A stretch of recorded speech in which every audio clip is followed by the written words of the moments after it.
analizando la sesión anterior. ¿Qué otra cosa vimos? A ver, refrésquenme la memoria porque ya no me acuerdo qué más vimos.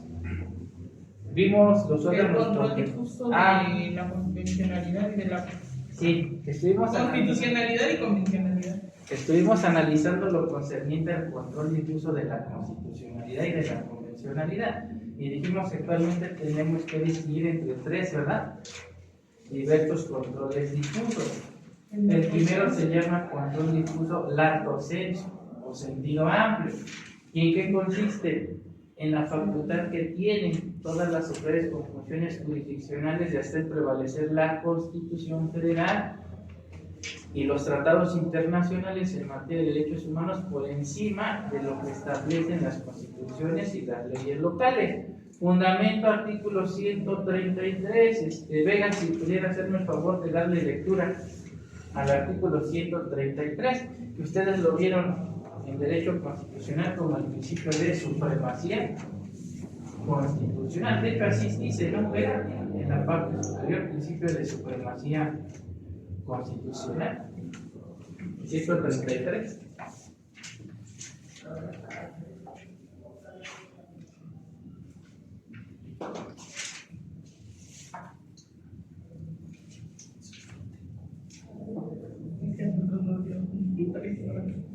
¿De la Constitución Política? Sí. Ya lo tengo. Ok, por favor. Artículo 133. Esta Constitución, las leyes del Congreso de la Unión que emanan de ella y todos los tratados que estén de acuerdo con la misma, celebrados y que se celebren por el presidente de la República con aprobación del Senado, será la ley suprema de toda la Unión. Los jueces de cada entidad federativa se arreglarán a dicha Constitución, leyes y tratados, a pesar de las disposiciones en contrario que pueda haber en las constituciones o leyes de las entidades federativas.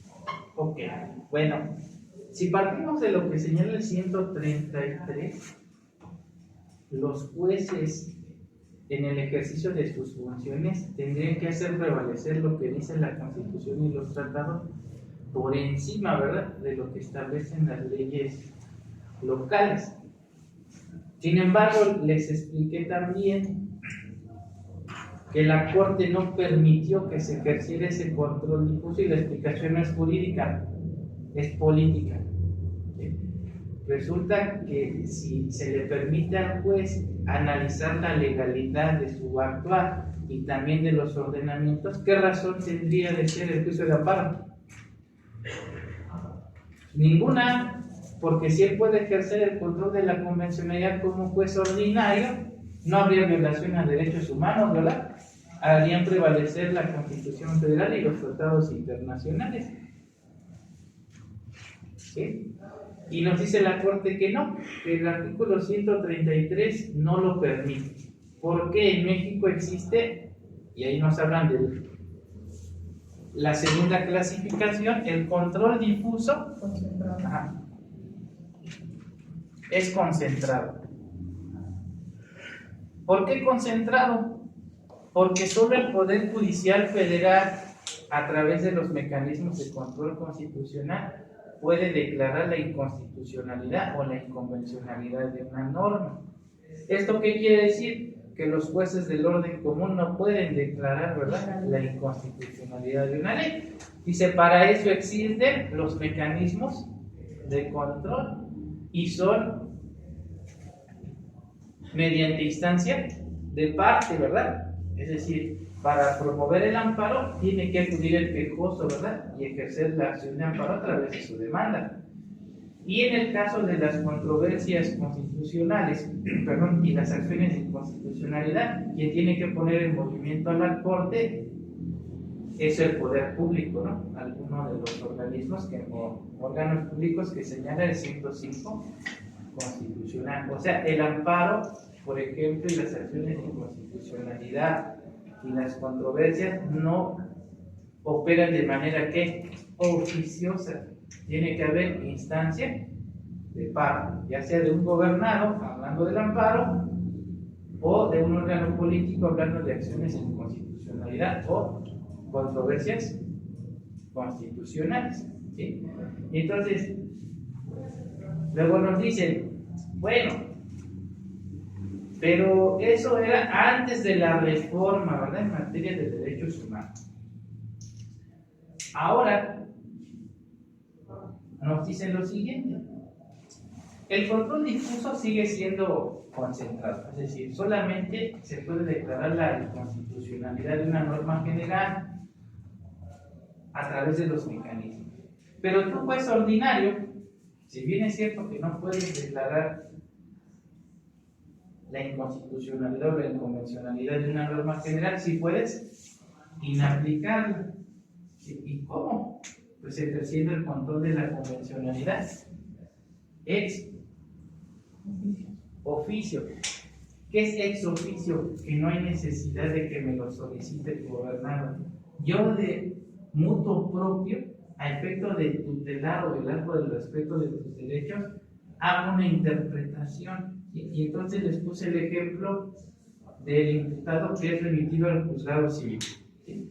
Entonces tengo el 20 constitucional, que me habla del principio de adecuada defensa. Todo imputado tiene derecho a ser asistido de un defensor, ya sea público o privado. Luego tengo la ley de cultura cívica,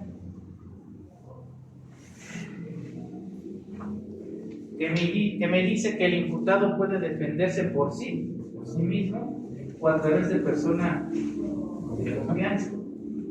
Y luego tengo el reglamento, que también me dice lo mismo. ¿Qué norma aplico? La constitucional. ¿Por qué la que otorga la protección más amplia, ¿no? Porque permite el ejercicio a una adecuada defensa. Entonces, ¿qué hago? Inaplico la ley y el reglamento en forma oficiosa.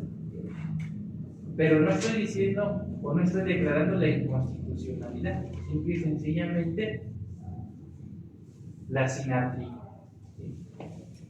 El gobernador es el que en su momento tendrá que promover el juicio de amparo para que el juez de amparo resuelva si contraviene o no la Constitución y los tratados internacionales. Ahora, pudiera ser que no lo hace el juez de oficio. ¿Habrá algún impedimento para que él lo solicite? ¿O sí lo puede hacer? De acuerdo a lo que les expliqué. Ex oficio dijimos que no hay necesidad de que se lo pida. El juez de mutuo propio lo hace.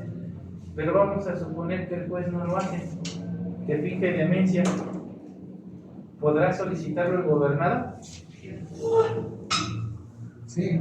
Sí. Hasta le cité una tesis donde dice que el ejercicio del control oficioso no implica que no pueda ejercer, ¿verdad?, mi derecho a promover en su caso el juicio de amparo. ¿Sí? Es más, por aquí tengo la que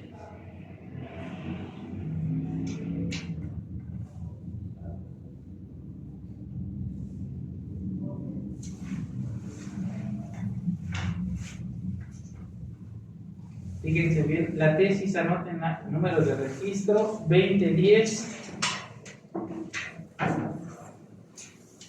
144.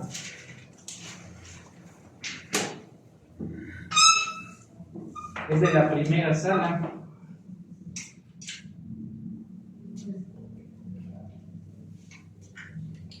¿Y esa cómo la indagamos, Constitución? Así la buscas. Pones jurisprudencia, consulta tradicional en Google y te va a aparecer la página de la Suprema Corte.